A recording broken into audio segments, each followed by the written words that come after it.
about what this says. Well, this is all very Game of Thrones. I don't know if everybody's familiar with Joffrey Baratheon, but when you are the dictator and the supreme leader dictator in a country like North Korea, clearly there's a certain level of immorality that comes along with that, a level of evil. I know it's the axis of evil.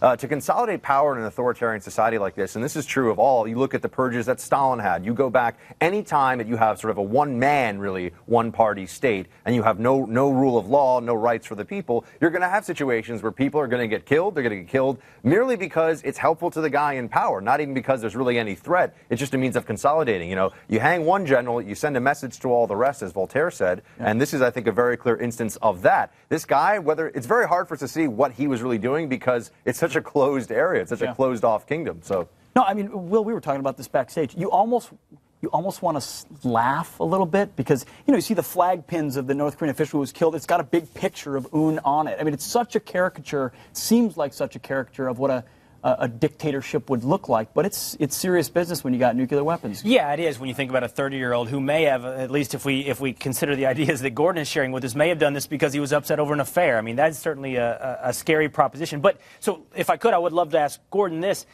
I think people are asking this today, Gordon. Is this a sign of strength or weakness from Kim Jong Un? Is this him throwing down, you know, the gauntlet and exercising his own power, or giving in to external factors? I don't know what that is. Some other military figures are saying, no, you must do this, Kim Jong Un. Yeah, the dominant narrative has been that Kim Jong Un must be doing this out of strength because he was confident enough to do it.